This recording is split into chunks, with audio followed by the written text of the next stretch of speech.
when an arrogant security officer grabbed a frail, elderly black woman's arm at the crowded terminal, he thought she was just another helpless passenger to intimidate. 10 seconds later, his entire career came crashing down as everyone watched in shock.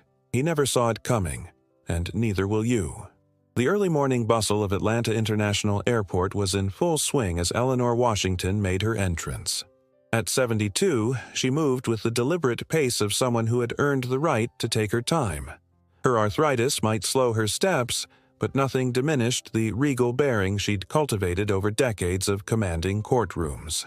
Eleanor adjusted her Sunday hat, a deep burgundy statement piece with a modest brim that complemented her tailored navy suit. The hat wasn't just fashion. It represented generations of black church tradition, a symbol of respect and dignity that Eleanor wore like a crown. "Excuse me, ma'am," a hurried businessman mumbled as he rushed past, barely avoiding collision. Eleanor nodded graciously, the pearls around her neck swaying gently with the movement, creating a soft, rhythmic sound that had accompanied her professional life for over 40 years. These pearls had witnessed history being made. If only they could talk. Pinned discreetly to her lapel was a small red and cream brooch, the insignia of Delta Sigma Theta, a historic black sorority that had championed civil rights and education since 1913.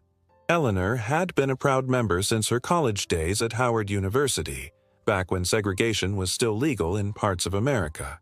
Her small leather handbag contained what appeared to be ordinary items: reading glasses, a handkerchief, breath mints.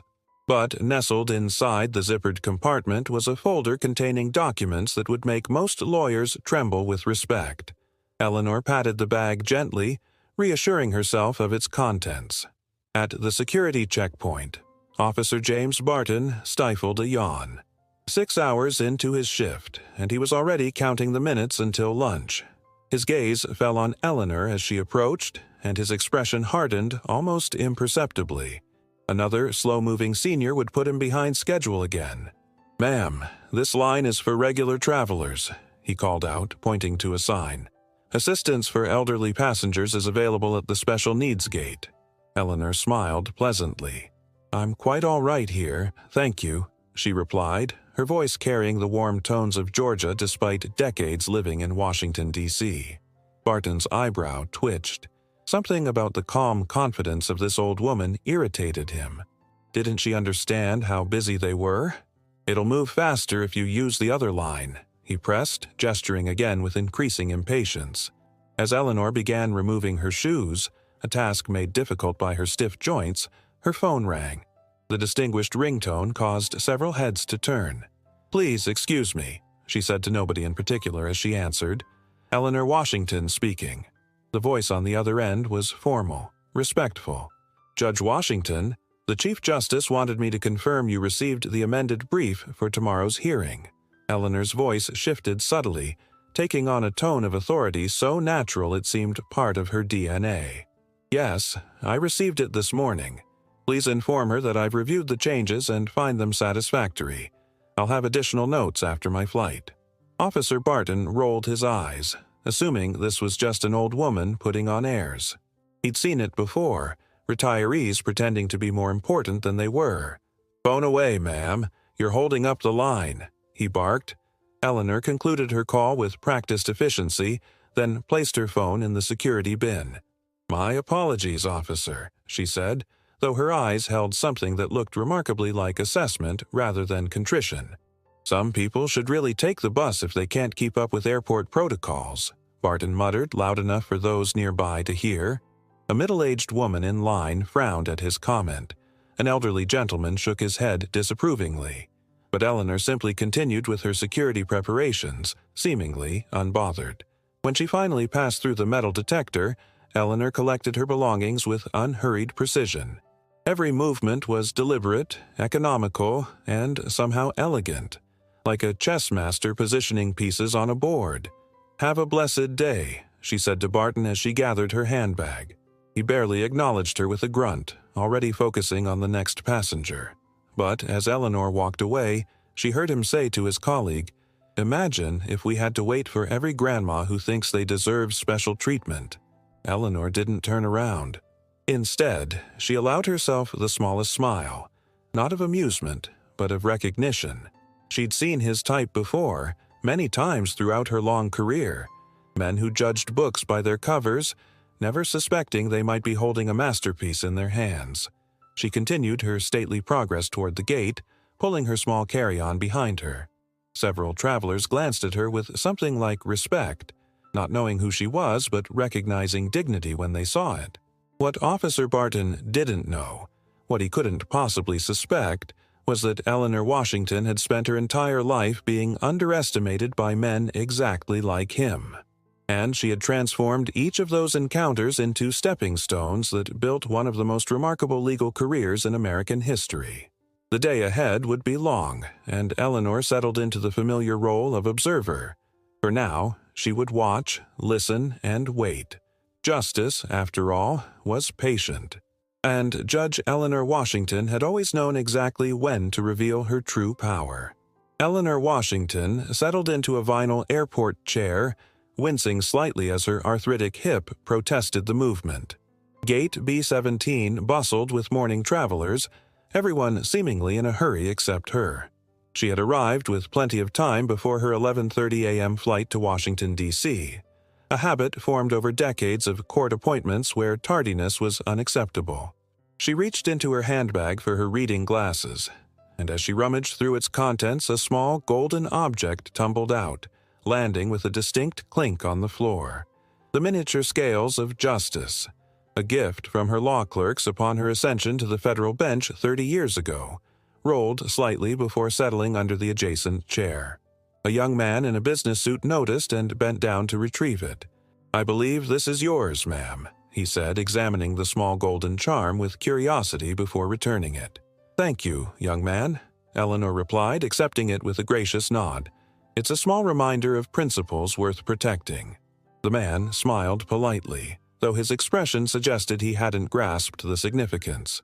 Few would recognize it as the personal seal she'd used on unofficial correspondence throughout her judicial career. From across the waiting area, Officer James Barton watched the interaction with narrowed eyes. After dealing with a disruptive passenger, he was making his rounds through the terminal, and something about the elegant older woman continued to irritate him. Perhaps it was the way other passengers deferred to her, or her unhurried manner in a place designed for efficiency. "Excuse me, ma'am," Barton announced loudly as he approached Eleanor. "We need to conduct additional screening on your carry-on. Random selection," he added, though his tone suggested otherwise. Eleanor looked up from her newspaper. "I've already passed through security, officer." "Secondary screenings happen all the time," he insisted, reaching for her handbag without waiting for permission. "There are people waiting who actually have important places to be."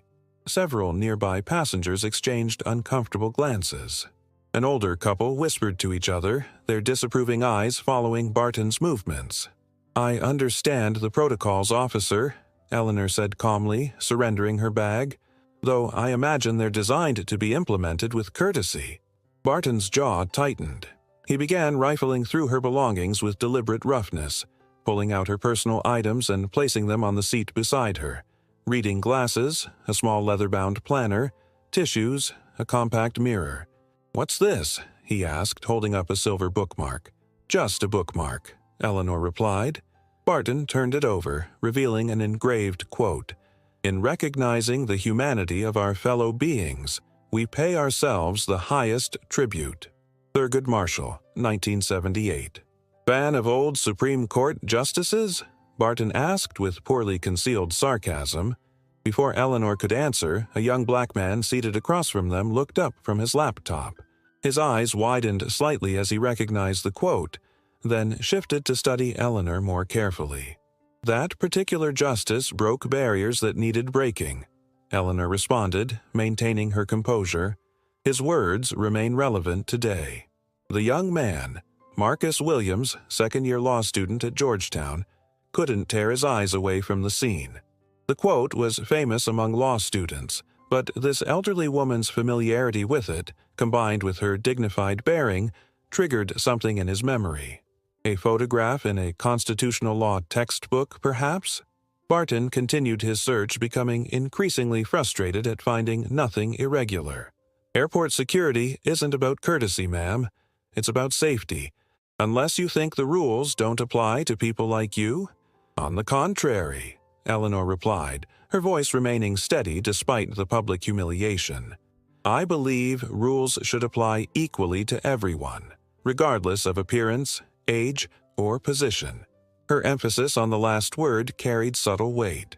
The law student's attention was now fully captured.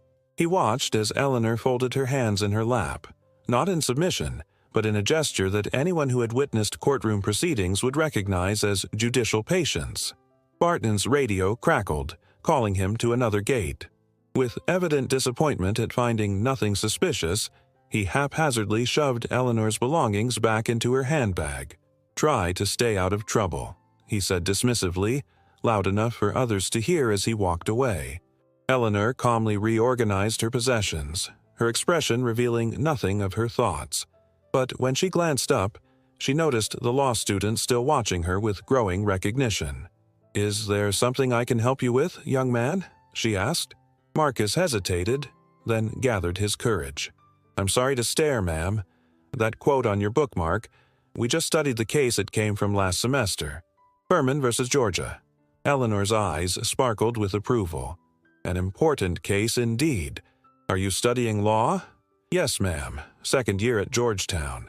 "A fine institution," she noted. "What field interests you?" "Civil rights law," he answered, growing more animated.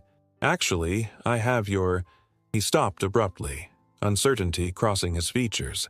Eleanor tilted her head slightly. "You have my—" "Nothing," Marcus said quickly. "I just meant I have the same interest in Justice Marshall's opinions." Eleanor smiled knowingly but said nothing more as an announcement echoed through the terminal. "This is the final boarding call for passengers Eleanor Washington and Kenneth Chen at Gate B-17. Please proceed to the gate immediately." Eleanor rose slowly, gathering her belongings. As she did, a sheet of paper slipped from her planner, official letterhead visible for just a moment before she tucked it away. But it was long enough for Marcus to glimpse the embossed Supreme Court seal at the top. His expression transformed from curiosity to shock as Eleanor nodded goodbye and made her way to the gate. The pieces were beginning to fit together in his mind, forming a picture that would have stunned Officer Barton had he bothered to look beyond the surface. As Eleanor handed her boarding pass to the gate agent, she cast one final glance toward where Barton stood berating another traveler. Some lessons she knew had to be learned the hard way, and this particular lesson was only beginning to unfold. The flight to Washington, D.C. had been delayed due to mechanical issues, sending passengers back into the terminal. Eleanor Washington found herself once again navigating the bustling corridors of Atlanta International Airport, this time heading toward the customer service desk to inquire about the new departure time. As she walked past a security checkpoint, Officer Rodriguez glanced up from his station and did a double-take. Something about the elderly black woman in the burgundy hat seemed strikingly familiar. He'd been with TSA for 15 years and had developed a knack for recognizing faces, a valuable skill in security work. "Excuse me," he called out hesitantly as Eleanor passed. "Ma'am?" Eleanor paused, turning toward him with a questioning look. "I'm sorry to bother you," Rodriguez said, stepping away from his post, "but you look very familiar. Have we met before?" Before Eleanor could respond, Officer Barton appeared, returning from his break. He sized up the situation quickly, eyes darting between his colleague and Eleanor. "Problems with your boarding pass?" Barton interrupted, addressing Eleanor while effectively cutting off Rodriguez's question. "No problem at all," Eleanor replied calmly. "Your colleague was simply asking." "She looks familiar," Rodriguez explained. "I think I've seen her somewhere important." Barton snorted. "Yeah, probably at your grandmother's church bake sale." He turned to Eleanor with exaggerated patience. "The assistance desk for seniors is down that way, ma'am. They can help you if you're confused about your gate." Rodriguez frowned at his colleague's dismissive tone, but remained silent. "I'm quite capable of finding my way," Eleanor responded, her voice measured but firm. "Though I appreciate civility when it's offered." Rodriguez continued studying her face, the gears of recognition turning slowly. "Were you ever on television? Maybe a news program? Just drop it, Rodriguez, Barton cut in. We've got actual work to do instead of playing Guess Who with every old lady who passes through. He lowered his voice, though not enough to prevent Eleanor from hearing. Just another senior who thinks she deserves special treatment. Eleanor's eyes narrowed slightly. Not in anger, but in careful observation. She'd spent decades reading people in courtrooms, assessing character in moments that determined years of others' lives. Officer Barton was becoming an increasingly interesting case study. "Have a good day, officers," she said, continuing on her way with dignified purpose. As she approached the information desk, Eleanor noticed the departure board had been updated. Her flight was now scheduled to leave from Gate C-22, nearly a 10-minute walk from her current location. A significant journey considering her arthritic hip. The service desk was crowded with frustrated travelers, all jostling for attention from the overwhelmed staff. Eleanor took her place in line, leaning slightly on her cane. After several minutes of waiting, a young Asian American man in line behind her spoke up. "Ma'am, would you like to sit down? I can hold your place." Eleanor turned to find a professionally dressed man in his early 30s, Kenneth Chen, according to the ID badge partially visible on his lanyard, an attorney with the Department of Justice. "That's very kind of you, Mr. Chen," she replied, noting his surprise that she'd spotted his identification. "But I've stood through longer waits in my time." Chen nodded respectfully, then frowned as he spotted Officer Barton approaching them, radio in hand. "Ma'am," Barton called out, his voice carrying across the concourse. "You left your ID back at security. I need to verify it's actually yours." Several heads turned at the implication in his tone. Eleanor reached into her handbag. "My identification hasn't left my possession, officer," she replied, holding up her wallet without opening it. Barton's expression soured. "You need to come with me to verify your documentation." Chen stepped forward. "Excuse me, officer. Is there a problem here?" "This doesn't concern you," Barton said sharply. "Actually," Chen replied, "I believe harassment of passengers without cause might concern several federal statutes." Barton's face reddened. "Are you threatening me?" "He's simply stating facts," Eleanor interjected calmly. "As am I when I say my documentation is in order." She turned to Chen. "Thank you for your concern, counselor, but I can manage this situation." Chen looked surprised at being identified as an attorney, but nodded and stepped back, though he remained watchful. Barton glared at Eleanor. "If your papers are in order, you shouldn't mind showing them." "I don't mind at all," Eleanor replied, retrieving her ID from her wallet and holding it up, though at an angle that prevented anyone from seeing exactly what type of identification it was. "As you can see, everything is in order." Barton snatched it from her hand, studied it for a moment, then returned it with obvious disappointment. "Fine, but I'm keeping an eye on you." As he stomped away, Chen turned to Eleanor with admiration. "That was impressive. He's been harassing travelers all morning." Eleanor tucked her ID away. "I've learned to navigate more difficult terrain than this, Mr. Chen." A flash of recognition crossed Chen's features. "Have we met before, ma'am?" "I don't believe so," Eleanor replied with a small smile, "though I've worked with many attorneys throughout my career." Before Chen could inquire further, it was Eleanor's turn at the service desk. The attendant quickly provided information about her gate change, and Eleanor thanked her before turning back to Chen. "It appears we're on the same flight to D.C., she noted. "Perhaps we'll have a chance to continue our conversation there." As Eleanor made her way toward Gate C-22, she weighed her options carefully. Part of her, the part that had spent decades calling out injustice from the bench, wanted to confront Barton directly about his behavior. But the strategic jurist in her recognized the value in waiting, in gathering evidence, in letting events unfold naturally. She'd been appointed to investigate patterns of misconduct in airport security after all. Officer James Barton was providing a perfect case study. From across the terminal, Rodriguez watched Eleanor's retreating figure, still trying to place where he'd seen her before. There was something in the way she carried herself, in the natural authority she projected despite her age and physical limitations. Then it hit him, the portrait hanging in the federal courthouse downtown, where he'd served jury duty last year. But that would mean... His eyes widened with the realization. By the time Rodriguez connected the dots, Eleanor Washington had already disappeared into the crowd, leaving only questions in her wake, questions that would soon find their dramatic answers. By 10:20 a.m., the airport was reaching its mid-morning peak of activity. Eleanor Washington had found a quiet corner near Gate C-22, where she hoped to review her notes before the rescheduled flight to Washington, D.C. The congressional hearing on police reform wouldn't wait for flight delays, and she needed to be fully prepared. She opened her leather portfolio, carefully extracting several documents. The papers were neatly organized, tabbed with color-coded markers, a system she had perfected during her decades on the federal bench. As she spread them across the small table before her, the distinctive letterhead of the Supreme Court was briefly visible on several pages. At the coffee kiosk nearby, barista Tanya Williams noticed the official-looking documents as she prepared a chai latte for another customer. The gold-embossed seal caught her attention, not something you saw every day in an airport.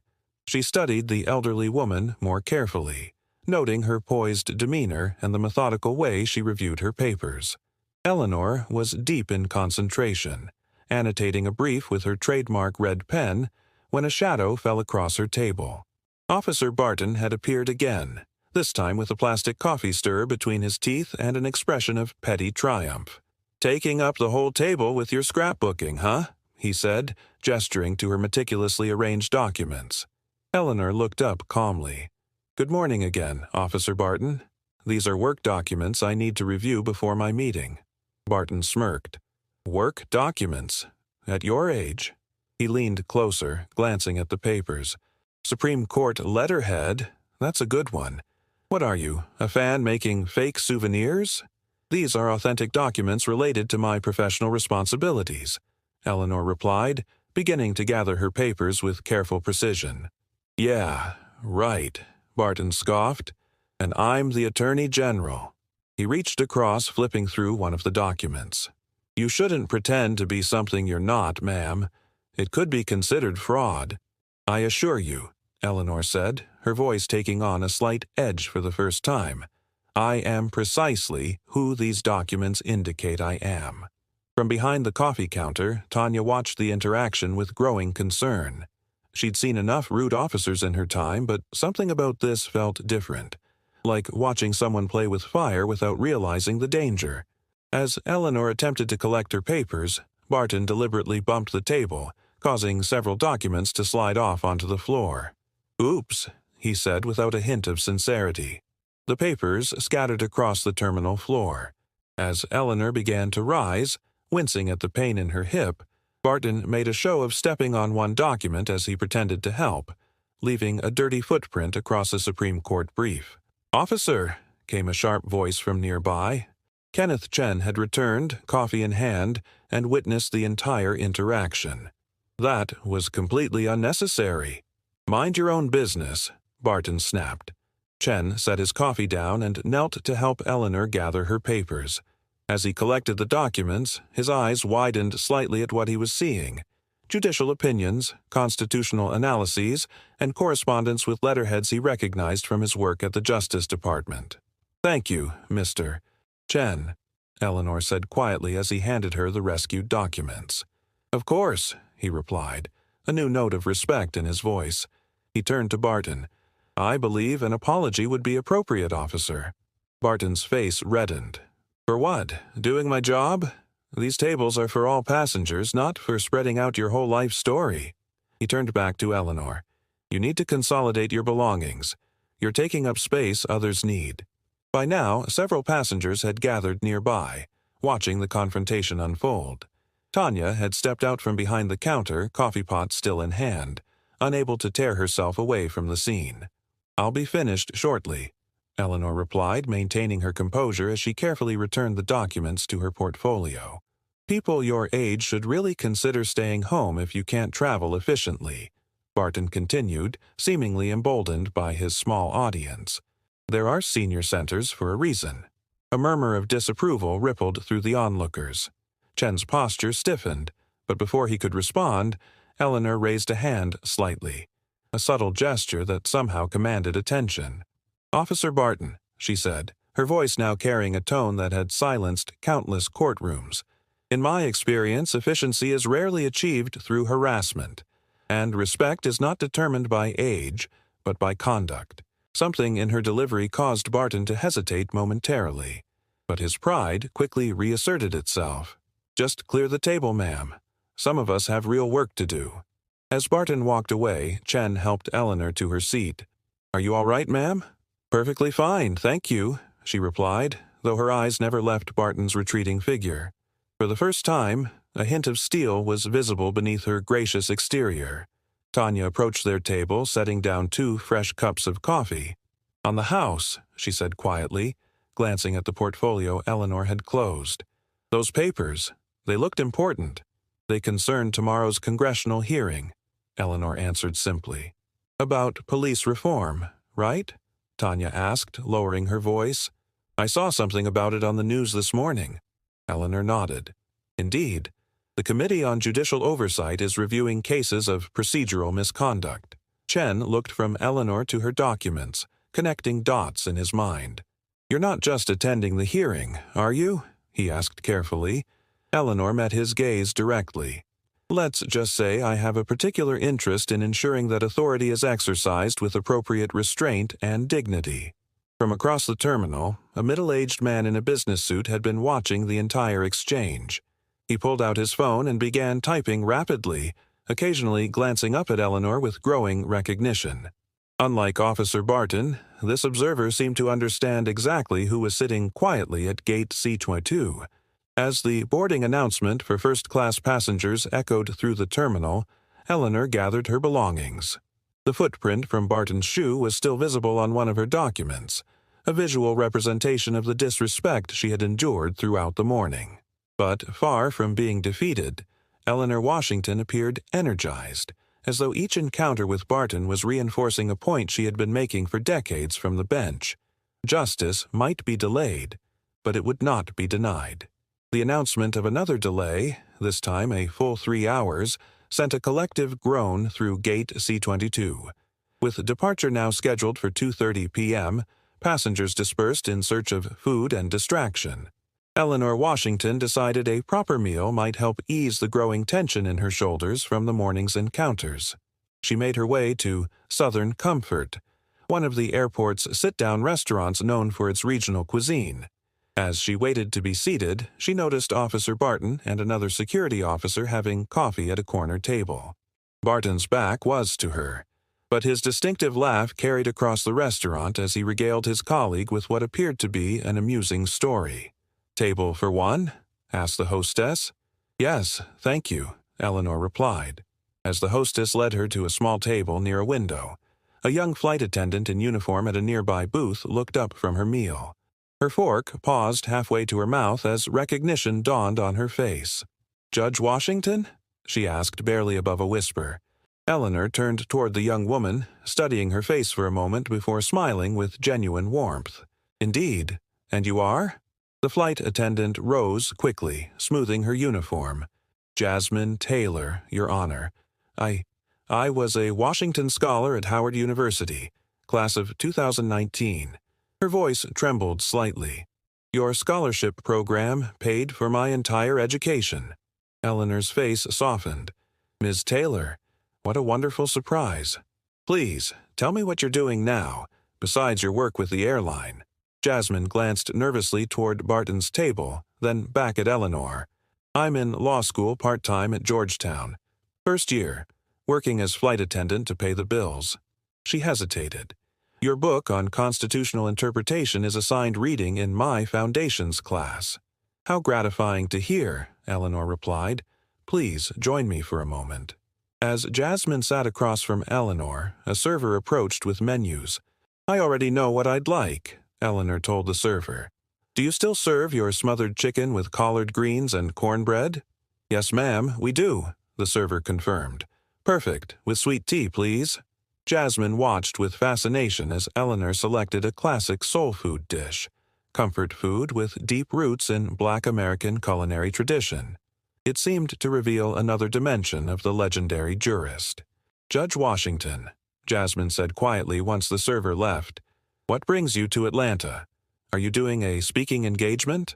Something more official, I'm afraid, Eleanor replied. Congressional hearing in D.C. tomorrow on law enforcement reform. Jasmine nodded knowingly. The Oversight Committee.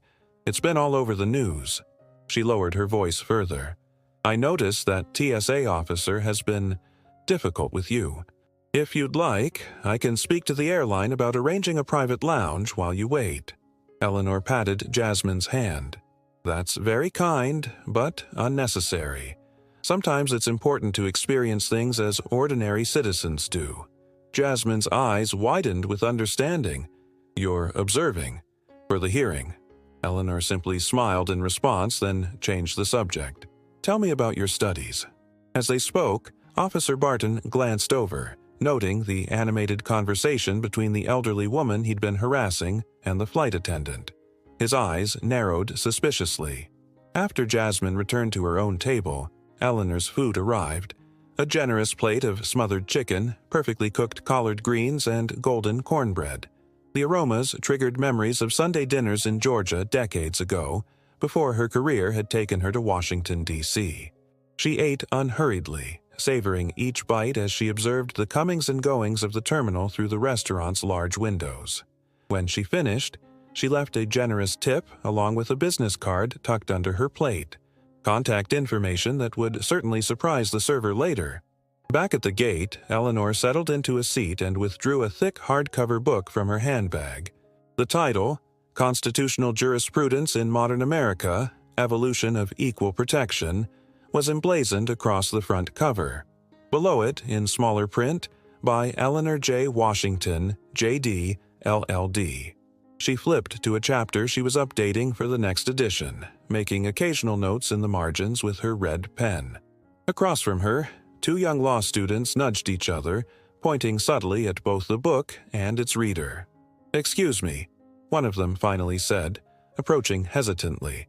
"Are you reading your own book?" Eleanor looked up with a smile. "Just some editing for the new edition." The students exchanged excited glances. "We're using your book in our constitutional law seminar at Emory," the other student explained. "Professor Hernandez assigns it every year." "Gregory Hernandez? We were colleagues on the 11th Circuit many years ago," Eleanor remarked. "Please give him my regards when you return to class." As the students chatted with Eleanor about her legal theories, Officer Barton returned to the gate area. He observed the interaction with obvious skepticism. "Pretty advanced reading material for an airport," he commented loudly, interrupting their conversation. "Especially for someone your age." The law students looked at him in disbelief. "Age often brings perspective, Officer Barton," Eleanor replied evenly. "Something worth remembering in your line of work." Before Barton could respond, Eleanor's phone rang. She checked the display and answered on speaker, perhaps deliberately. "Eleanor Washington," she answered. "Judge Washington, this is Richard Sullivan," came a deep, authoritative voice. "I've received the preliminary findings for tomorrow's hearing. The Attorney General asked me to brief you personally before you land." Barton rolled his eyes dramatically, clearly believing this was an elaborate act put on for his benefit.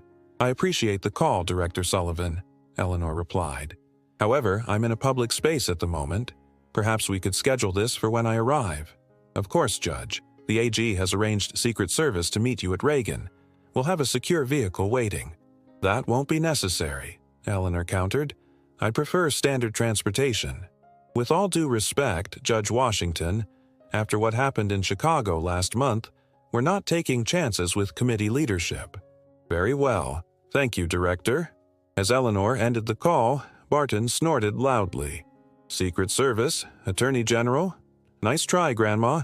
I've seen this routine before, pretending to be someone important." He leaned closer to her. "Next time, make it believable. Nobody's buying this act." The law students stared at Barton in shock, then back at Eleanor, whose expression remained impassive. "Officer Barton," she said calmly, "your insights, as always, are noted." As Barton walked away, one of the students whispered, "Judge Washington, that officer has no idea who you are, does he?" "Evidently not," Eleanor replied, her eyes following Barton's retreating figure. And there's an educational value in that, wouldn't you say? The students nodded, though they couldn't possibly understand the full implications of what was unfolding.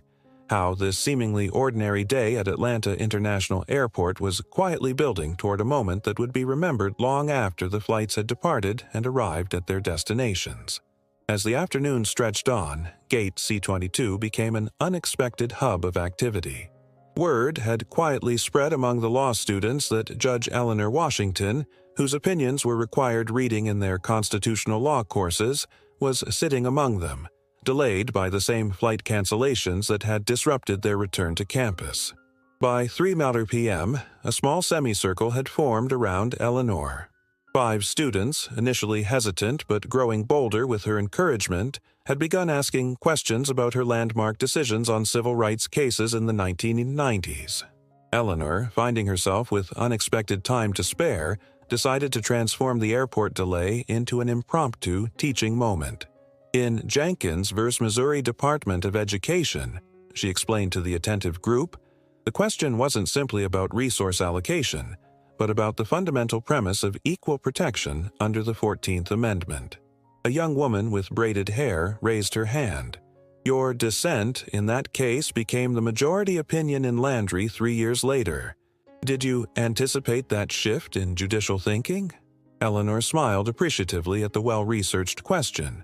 The law evolves through conversation across time. Sometimes a dissent plants seeds that later courts find worth nurturing. From his position near the boarding desk, Officer Barton watched the scene with increasing irritation.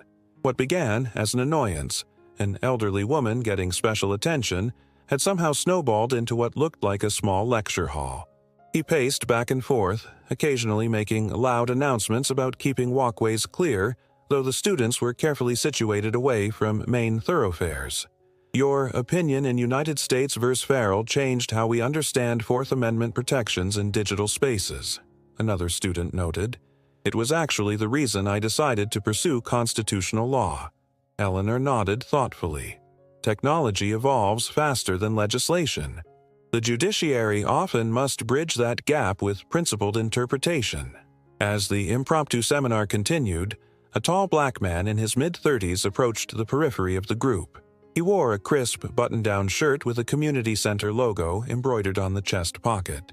For several minutes, he simply listened, his expression shifting between disbelief and profound emotion. Finally, during a brief lull in conversation, he stepped forward. Judge Washington? Eleanor turned toward the new voice, studying the man's face. Marcus Johnson, Your Honor, he said, his voice thick with meaning. Milwaukee, 2009. A flash of recognition crossed Eleanor's face. Mr. Johnson, it's been quite some time. The law students glanced at each other, sensing they were witnessing something significant but private. 15 years next month, Marcus confirmed. I wouldn't be here without you. Barton had moved closer, listening with undisguised skepticism. Would you join us, Mr. Johnson? Eleanor invited, indicating an empty chair beside her. I'd be interested to hear what you've been doing since we last met.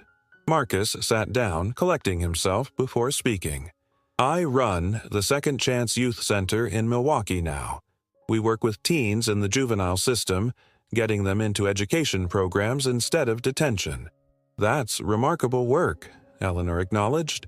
Marcus turned to address the curious law students. 15 years ago, I was facing serious prison time for a nonviolent offense.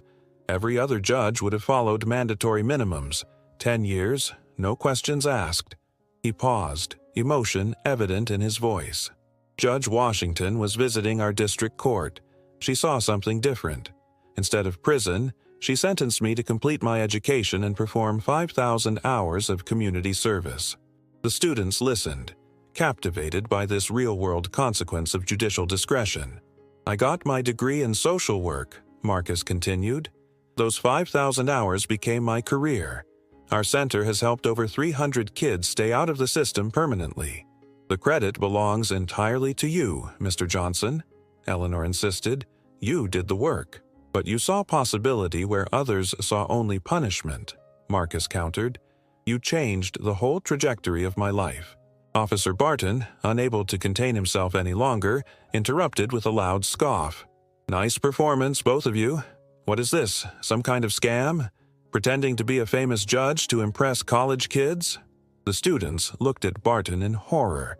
Marcus stiffened, years of conditioning making him instantly wary around hostile authority figures.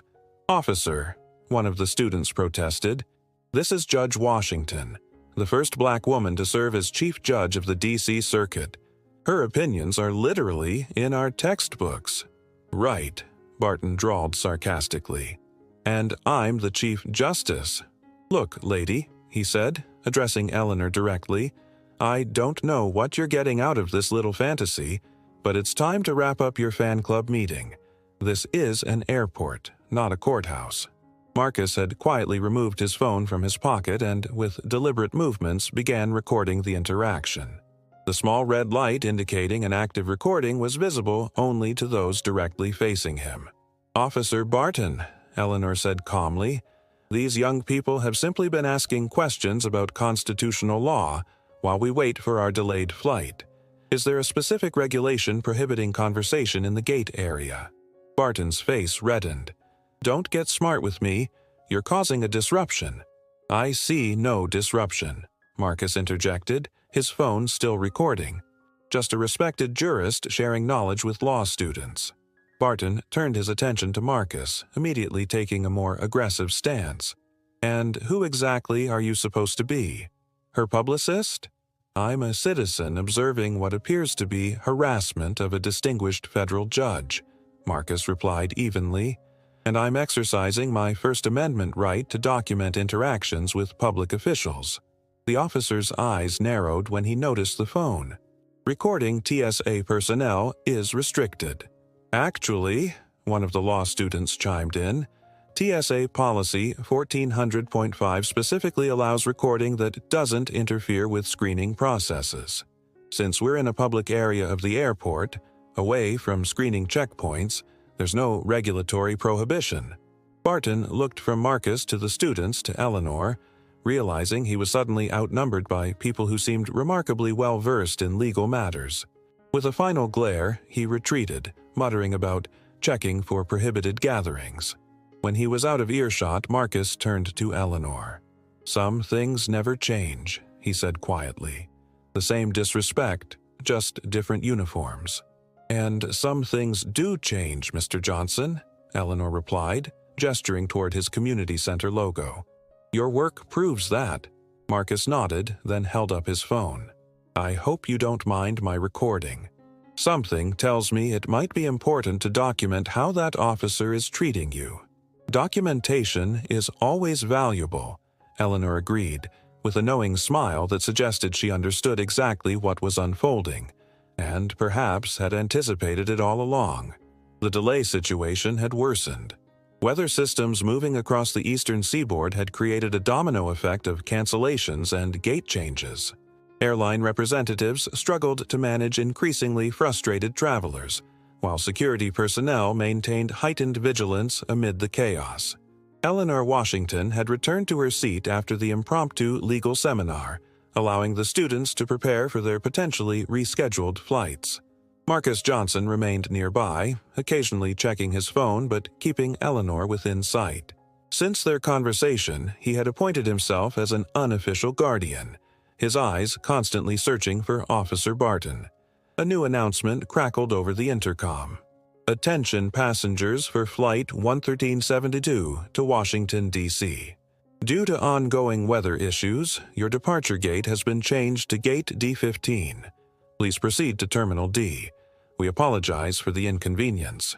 A collective groan rose from the waiting passengers. Terminal D was on the opposite side of the airport, a considerable walk, especially for someone with Eleanor's mobility issues. As passengers gathered their belongings, a man in his mid-40s wearing a TSA supervisor's uniform approached Eleanor. His nameplate read, "A. Torres, Shift Supervisor." "Judge Washington?" he asked quietly. "I'm Anthony Torres. I don't know if you remember me." Eleanor studied his face for a moment before recognition dawned. "Mr. Torres. From the federal courthouse in Atlanta, 2008, if I'm not mistaken." Torres nodded, clearly pleased she remembered. "Yes, Your Honor. I was your judicial assistant during the Wilkins case against the state of Georgia. Of course, Eleanor replied warmly. You provided excellent support during a very complex trial. 12 years with TSA now? Yes, ma'am. After you returned to D.C., I decided to change career paths.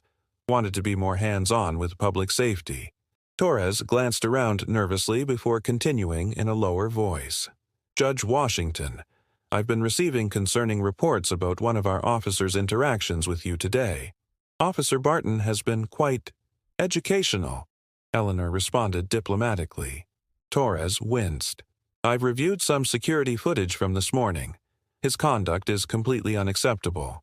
I want to offer a personal escort to your new gate, and my sincere apologies. Before Eleanor could respond, Officer Barton appeared behind Torres, his expression darkening as he observed what appeared to be his supervisor showing deference to the elderly woman he'd been harassing all day. Everything all right here, Supervisor Torres? Barton asked pointedly. Torres straightened, turning to face his subordinate. Officer Barton, I was just speaking with the passenger who's been causing disruptions throughout the terminal, Barton interrupted. I've had multiple interactions with her today. She seems to be confused about airport protocols. Torres looked momentarily stunned by Barton's audacity.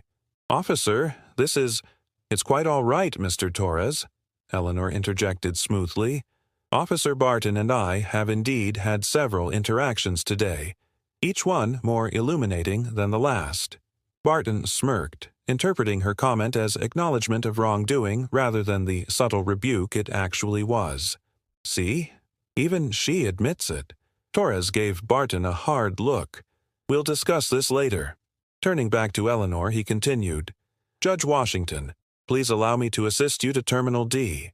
Barton's smirk froze. Judge? Yes, Judge Eleanor Washington, Torres confirmed, watching realization dawn slowly on Barton's face. Former Chief Judge of the D.C. Circuit Court of Appeals. For a brief moment, uncertainty flickered across Barton's features, but his skepticism quickly reasserted itself. Right, he said sarcastically, and tomorrow you'll tell me she's on the Supreme Court. Torres opened his mouth to correct his officer, but caught Eleanor's subtle headshake. Officer Barton, she said instead, I believe there's an announcement requiring your attention. Indeed, the gate agent was calling for security assistance with a ticketing issue at the counter. Barton gave them a final suspicious glance before moving away. He doesn't believe you, Eleanor observed to Torres once Barton was out of earshot. He's been like this since he transferred here, Torres admitted. Multiple complaints, but nothing serious enough for termination. Just consistent disrespect, especially toward older travelers and minorities. And yet he remains employed, Eleanor noted, a professional assessment rather than a question. The system protects its own, Torres replied, then caught himself. I apologize, Your Honor. That was inappropriate. On the contrary, Eleanor said, it's precisely the issue before the Congressional Committee tomorrow. She glanced at her watch. Now, about that escort to Terminal D. As they began making their way through the crowded concourse, Eleanor leaning more heavily on her cane than before, Torres asked quietly, The hearing, tomorrow, it's about law enforcement accountability, isn't it? I've seen it on the news. Indeed.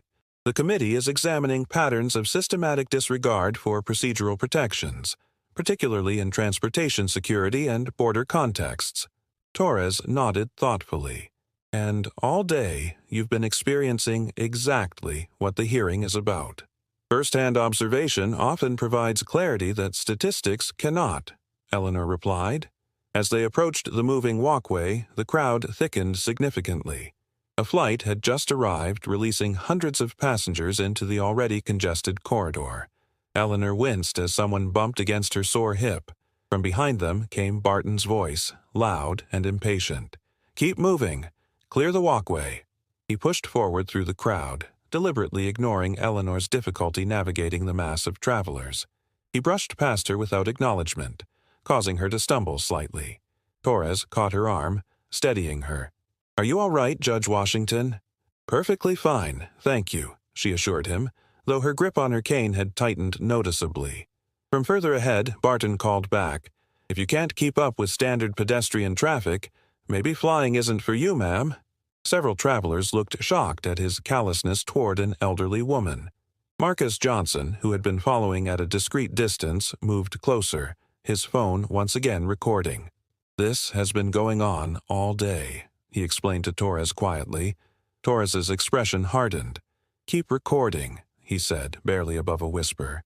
"Documentation matters." As they continued their slow progress toward Terminal D, Eleanor maintained her dignified composure despite Barton's continued barbs and the physical challenge of the crowded terminal. Occasionally, she'd catch snippets of conversation from nearby passengers who had begun to notice the officer's behavior. Did he really just say that to an old lady? Someone should report him. Who does he think he is? By the time they reached Gate D15, a strange procession had formed. Eleanor at the center, supported by Torres, Marcus following with his camera, the law students who had reconnected with them along the way, and a growing number of concerned travelers who sensed that something significant was unfolding. What none of them realized, not even Torres, was that among the new arrivals at Terminal D were 2 members of Congress from the very committee Eleanor would be addressing tomorrow. They had just landed for a connecting flight and were watching the scene with growing interest and concern. The stage was now fully set for what would soon become one of the most dramatic confrontations in recent airport security history. The airline had announced boarding would begin shortly, despite the earlier delays, creating a rush of activity as passengers jockeyed for position. Eleanor Washington sat near the boarding area, gathering her strength for the final leg of what had become an unexpectedly grueling day. "Judge Washington, can I get you anything before we board?" Marcus Johnson asked, still keeping a protective eye on her. "I'm fine, thank you, Marcus," she replied, "just resting before the boarding chaos begins." Oh, Supervisor Torres had been called away to handle an issue at another gate, but had promised to return before boarding. In his absence, Eleanor noticed Officer Barton had resumed his patrol of the area, eyeing her with what appeared to be growing resentment. Near the gate counter, 2 distinguished-looking individuals in business attire conversed quietly, occasionally glancing in Eleanor's direction. Congressman Robert Mitchell and Congresswoman Diane Chen, both members of the House Judiciary Committee, had recognized Eleanor immediately upon arrival at the gate. They were discussing whether to approach her when the boarding announcement interrupted their deliberation. "Ladies and gentlemen, we will now begin boarding Flight 11372 to Washington, D.C., beginning with our first-class passengers and those needing special assistance." Eleanor rose carefully, gathering her carry-on and portfolio. As she moved toward the priority boarding line, a surge of late-arriving passengers created a bottleneck at the gate entrance. In the ensuing confusion, someone bumped hard against Eleanor from behind, causing her to lose her balance on her sore hip. As she stumbled forward, Officer Barton stepped directly into her path. Instead of steadying her, he grabbed her arm roughly, his fingers digging into her skin with unnecessary force. "Watch where you're going," he snapped loud enough for nearby passengers to hear. Eleanor winced visibly at his grip. Around them, the crowd fell silent, shocked by the officer's rough handling of an elderly woman. "Officer Barton," Eleanor said, her voice suddenly transformed from its previous gentle tone to one of unmistakable authority, "I am ordering you to release my arm immediately." The change in her demeanor was so striking that several passengers gasped. Gone was the patient, accommodating elder. In her place stood someone accustomed to being obeyed, someone whose very posture now radiated authority. Barton, momentarily stunned by the transformation, tightened his grip reflexively.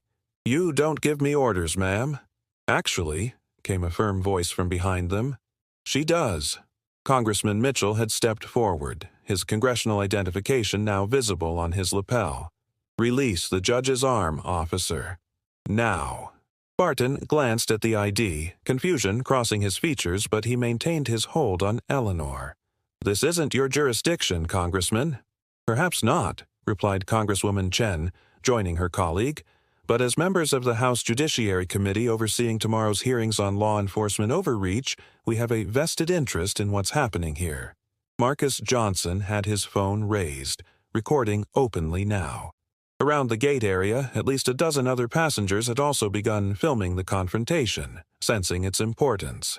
"You're hurting me, Officer Barton," Eleanor stated calmly, looking directly at the mounting visual evidence being collected. The imprint of Barton's fingers was clearly visible against her dark skin, a detail multiple cameras captured in high definition.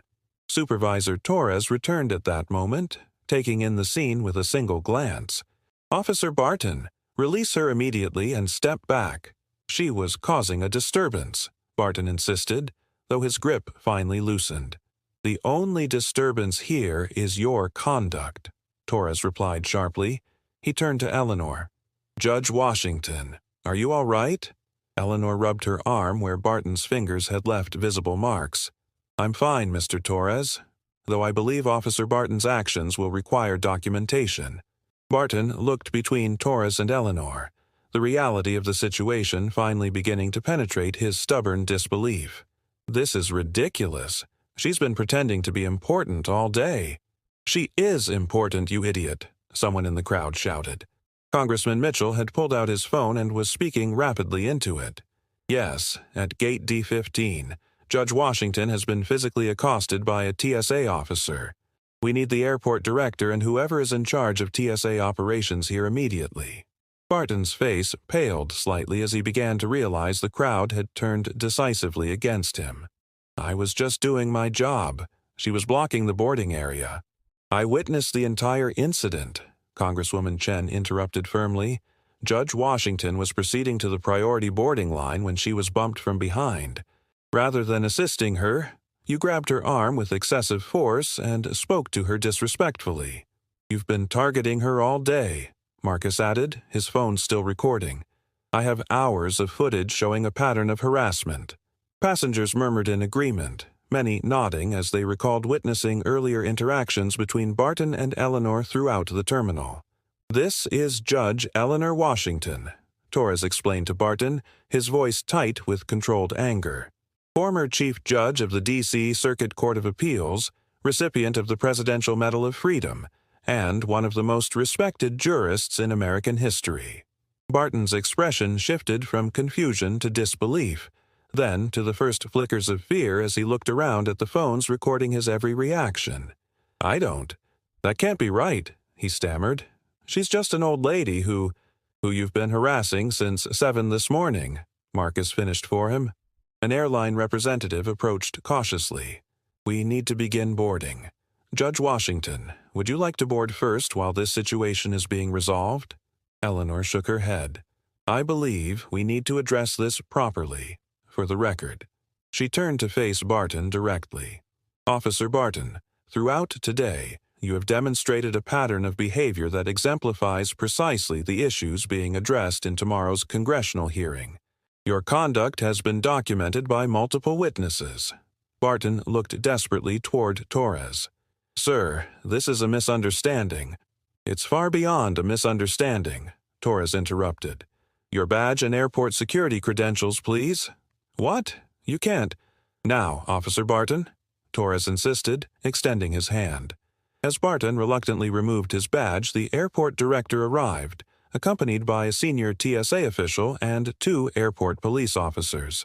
The crowd parted to let them through, the scene now resembling an impromptu tribunal more than a boarding gate.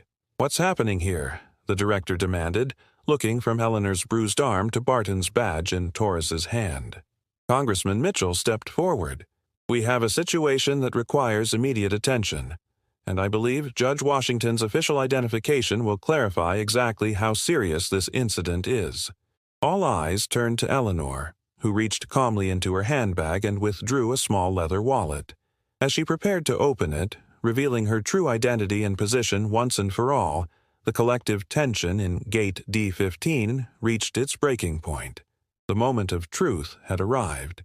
The crowd at Gate D15 fell silent as Eleanor Washington opened the leather wallet containing her identification. She handed it first to Supervisor Torres, whose eyes widened as he examined the credentials. "Please confirm for everyone present exactly what you're holding, Mr. Torres," Eleanor requested, her voice now carrying the unmistakable tone of someone accustomed to presiding over federal proceedings. Torres cleared his throat, visibly affected by what he was reading. "This is a federal judiciary identification card for Judge Eleanor J. Washington, Senior Status Federal Judge, U.S. Court of Appeals for the District of Columbia Circuit." He paused, then added with emphasis, "with Level 5 federal security clearance." Barton's face drained of color as Torres turned the ID toward him. "Do you have any idea who you've been harassing all day, Officer Barton?" The airport director stepped forward to examine the credentials himself, his expression shifting from concern to alarm. "Judge Washington, I cannot begin to express how deeply sorry I am for this unconscionable treatment." Eleanor reclaimed her ID, tucking it back into her wallet. As she did, something remarkable happened. Though she hadn't physically changed, her entire demeanor transformed. She straightened to her full height, her shoulders squared, and her chin lifted with a quiet dignity that commanded the attention of everyone present. The frail, elderly woman seemed to vanish before their eyes, replaced by the formidable jurist who had shaped American constitutional law for decades. "For the record," she began, her voice resonating through the now silent gate area, "I am Judge Eleanor Washington, Senior Status Federal Judge of the United States Court of Appeals for the District of Columbia Circuit, appointed by President Bush in 1991 and elevated to Chief Judge in 2005. Barton stood frozen, his face a mask of growing horror. "But more relevantly to today's events," Eleanor continued, "I currently serve as the chairperson of the Federal Commission on Law Enforcement Conduct and Accountability, appointed by the current president last year following the national incidents involving transportation security overreach." Congressman Mitchell stepped forward. "Judge Washington is scheduled to lead tomorrow's congressional hearing on systematic patterns of misconduct in transportation security agencies, specifically focusing on profiling and mistreatment of elderly travelers, racial minorities, and persons with disabilities." A collective gasp rippled through the crowd as the full implications became clear. "Throughout today," Eleanor continued, "I have been subjected to precisely the pattern of behavior our commission has been investigating: dismissive treatment, harassment, public humiliation, and ultimately physical aggression, all based on assumptions about my age and race." Barton found his voice at last, though it emerged as little more than a croak. "I didn't know. I never meant—" "Whether you knew my position is entirely irrelevant, Officer Barton," Eleanor replied calmly. "The question before us is how you treat any traveler, regardless of who they may be." From the back of the crowd came a new voice. "We've got it all, Judge Washington, everything since this morning." Heads turned to see a woman with a professional camera stepping forward, accompanied by a man with sound recording equipment. Both wore discreet press credentials around their necks. "Lisa Chen, PBS Documentary Division." The woman introduced herself. "We've been filming for the Commission's educational series on transportation security reform. With your permission, of course, Judge Washington." Eleanor nodded acknowledgement. "Ms. Chen's team has been documenting real experiences of travelers for our educational initiatives. They've captured today's events as part of our ongoing work." The revelation sent another wave of murmurs through the assembled crowd. Barton looked as though he might faint. "You've been filming me? All day?" he stammered. "We film security interactions, not specific officers," Lisa Chen clarified. "But yes, your interactions with Judge Washington are now part of our documentary record." Congresswoman Chen examined her phone, scrolling through newly received messages. "The Attorney General has been notified of this incident," she announced. "He's personally requested all footage for review." "As has the Secretary of Homeland Security," Congressman Mitchell added. The TSA senior official who had arrived with the airport director stepped forward. "Officer Barton, surrender your credentials and radio immediately." Barton complied mechanically, the reality of his situation finally sinking in. "I was just following protocols." "No, you weren't," Torres interrupted firmly. "You violated at least 15 specific TSA policy guidelines today, all of which I observed personally or have been documented by witnesses." Eleanor raised her hand slightly, a gesture that immediately quieted the growing commotion. Years on the bench had perfected her ability to command attention with minimal effort. "What we're witnessing here," she said, her voice measured and clear, is not simply about one officer's misconduct. It represents a systemic issue that affects thousands of travelers daily, particularly those who, like me, are elderly, minorities, or have disabilities. She turned to address Barton directly. You didn't recognize me as a federal judge because you didn't see me as a person worthy of basic respect. That failure of perception is precisely what our commission is working to address across all law enforcement agencies. The silence that followed was profound. Several passengers nodded in solemn agreement.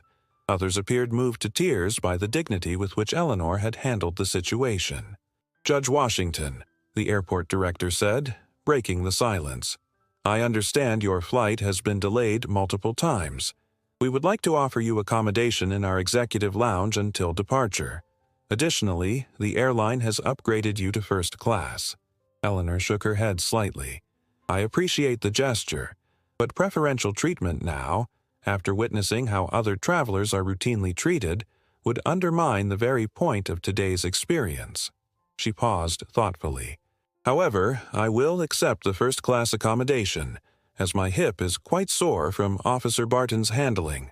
From behind the counter, the gate agent announced, We're ready to begin boarding Flight 11372 to Washington, D.C., starting with our first-class passengers and those needing special assistance. As Eleanor prepared to board, dozens of phones captured the moment. An elderly black woman with a cane, walking with unmistakable dignity past the officer who had harassed her, toward a flight that would take her to a congressional hearing where she would share what she had experienced firsthand. Before stepping onto the jet bridge, Eleanor turned back to the assembled crowd. The strength of our legal system depends not on how we treat the powerful, she said, her voice carrying clearly through the gate area, but on how we treat those we perceive as powerless. Remember that, Officer Barton. It's the lesson I hope you take from today. With those words, she proceeded down the jetway, leaving behind a terminal full of witnesses to a moment of justice that none would soon forget. News traveled fast in the digital age. By the time Flight 11372 reached cruising altitude, footage of the confrontation at Gate D15 was already spreading across social media platforms. Hashtags like Dodgy Judge Washington and Nsati Airport Bully were trending nationally, with millions of views accumulating by the minute. On board the aircraft, Eleanor Washington reclined in her first-class seat, finally allowing herself a moment of rest after the day's ordeal. The flight attendant, not Jasmine Taylor but another young woman who had been briefed about the VIP passenger, approached with a warm compress. For your arm, Judge Washington, she said quietly. The captain asked me to offer his personal apologies for what happened at our airport today. Thank you, Eleanor replied, accepting the compress and placing it gently on the bruises that had formed where Barton had gripped her arm. The marks stood out starkly against her dark skin, visual evidence of the day's confrontation that would be photographed and documented as part of the official record. Meanwhile, back at Atlanta International Airport, the scene at Gate D15 continued to unfold. Barton stood rigidly as his commanding officer, Chief Inspector Williams, addressed him in full view of the remaining passengers and airport staff. Officer James Barton, you are hereby suspended effective immediately, pending full investigation of today's incidents. Williams stated formally, your actions represent a fundamental violation of our core principles and standard operating procedures. Sir, if I'd known who she was, Barton began. That's precisely the problem. Williams cut him off sharply. You shouldn't need to know someone's title or position to treat them with basic human dignity and respect. The airport director stepped forward. We've reviewed the preliminary security footage from throughout the day. The pattern of targeted harassment is unmistakable. This isn't an isolated incident. It's a revealing glimpse into how you routinely perform your duties. Barton's face flushed with humiliation as he realized many of his colleagues were watching. The public dressing down mirrored exactly what he had inflicted on Eleanor: judgment, assumption, and dismissal without dignity. Your badge, credentials, and service weapon, Williams demanded, extending his hand. With trembling fingers, Barton surrendered the symbols of his authority. As they disappeared into his supervisor's possession, the weight of his actions seemed to crash down on him all at once. "I've never been written up before," he protested weakly.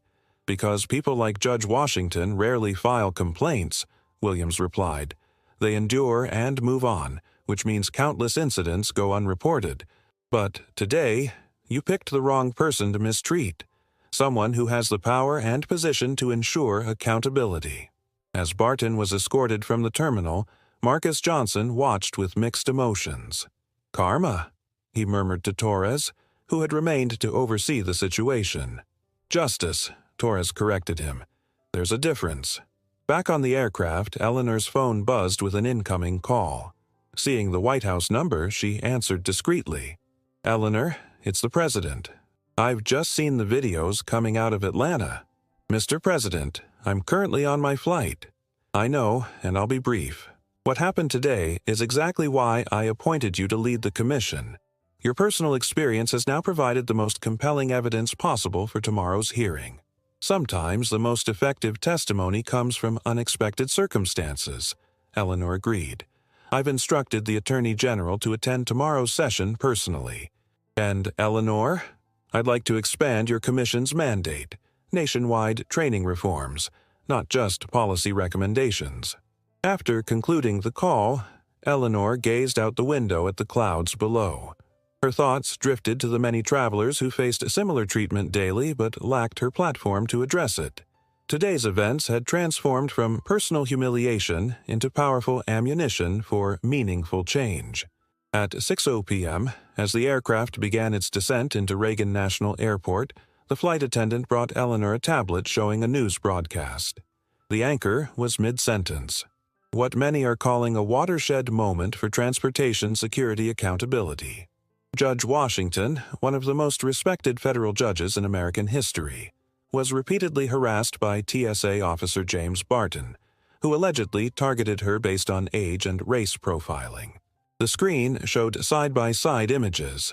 Eleanor in her judicial robes receiving the Presidential Medal of Freedom years earlier, and footage from today of Barton grabbing her arm at the gate. The incident comes one day before Judge Washington is scheduled to lead congressional hearings on law enforcement reform, the anchor continued.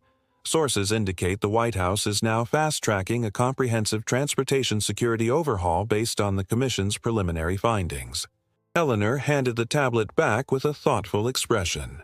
The media narrative was already forming, but the real work, transforming today's incident into lasting policy change, still lay ahead. As the plane touched down in Washington, D.C., Eleanor could see through her window that the jetway was lined with officials. The Attorney General himself, accompanied by representatives from the Department of Homeland Security and congressional staffers. When she stepped off the aircraft, the Attorney General stepped forward. "Judge Washington, on behalf of the entire administration, please accept our profound apologies for today's events." "Save the apologies," Eleanor replied firmly but kindly. "Channel that energy into supporting meaningful reform instead." He nodded solemnly. "The President has authorized immediate implementation of your Commission's recommendations following tomorrow's hearing. He's also requested your input on structural changes to transportation security training nationwide." As they walked through the terminal, airport staff and travelers recognized Eleanor from the viral videos, offering nods of respect and occasional applause. She acknowledged them with grace but remained focused on the work ahead. Later that evening, settled in her Georgetown townhouse, Eleanor reviewed her notes for tomorrow's hearing while news broadcasts continued to analyze the day's events. Her phone buzzed constantly with messages of support from former clerks, colleagues, and even several Supreme Court justices. Marcus Johnson called to check on her. "How are you feeling, Judge Washington?" "Purposeful," she answered honestly. "Today provided exactly the evidence our commission needed." "Will Officer Barton lose his job?" Marcus asked. Eleanor paused thoughtfully. "That's not for me to decide. What matters isn't punishment of one individual, but transformation of an entire system." After completing her preparations, Eleanor stood before the mirror, examining the bruises on her arm. They would be visible tomorrow as she testified, a physical reminder of the day's events. In her reflection, she saw not just her 72-year-old self, but the continuum of her life's work. The young law student who had faced exclusion, the ambitious attorney who had broken barriers, the federal judge who had shaped constitutional interpretations, and now the commission chairperson poised to transform law enforcement practices across the nation. The true measure of justice, she said to herself, words she would repeat in tomorrow's hearing, is not how we treat those we perceive as important, but how we treat those we don't recognize as powerful at all. Outside her window, the lights of Washington, D.C., illuminated the dome of the Capitol, where tomorrow her experience would become testimony, her humiliation would become evidence, and her lifetime of fighting for equal justice under law would find perhaps its most meaningful expression. Officer James Barton had laid hands on the wrong woman indeed, not because of her title or position, but because in doing so, he had provided the perfect case study in why the system he represented required fundamental change. Justice, as Eleanor Washington had always known, moved in mysterious but inexorable ways. Today, it had moved through her, and tomorrow, it would begin to transform the institutions that had for too long allowed dignity to depend on appearance, respect to depend on title, and equal treatment to remain an aspiration rather than a reality.